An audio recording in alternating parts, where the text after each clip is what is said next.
আজ একটু south Indian খাওয়ার ইচ্ছা হলো, তাই জন্য বানাবো পুরো বাঙালি কায়দায়। প্রথমে ৬-৭ ঘন্টা আগে ডালটা ভিজিয়ে রেখেছিলাম, জল ঝরিয়ে মিক্সিং জারে দিয়ে ডালটাকে ভালো করে পেস্ট করে নিয়েছি। তারপরে একটা বাটিতে ঢেলে বেশ কিছুক্ষণ ভালো করে ফেটিয়ে নিয়েছি একেবারে।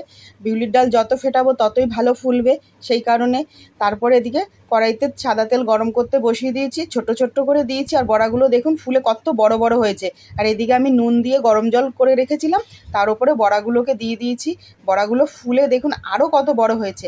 আর এই একটা বাটিতে বেশ কিছুটা পরিমাণে টক দই নিয়েছি, জলজিরা, চিনি, বিট নুন আর একটু ভাজা মশলা, আর তার সাথে কিছুটা ধনেপাতা একসাথে করে ফেটিয়ে নিয়ে ভালো করে ওপর থেকে দিয়ে দিলাম বড়াগুলোর। দিয়ে একদম ছড়িয়ে ভালোভাবে দিয়েছি। তার উপর থেকে একটু ভাজা মশলা, এটা লঙ্কা, শুকনো লঙ্কা আর জিরে ভাজা, সেটাকে গুঁড়ো করে রেখেছিলাম আমি, এটা বলা হয়নি আগে। আর ওপর থেকে একটু ধনেপাতা দিয়ে খুব সুন্দর করে সাজিয়ে নিয়েছি।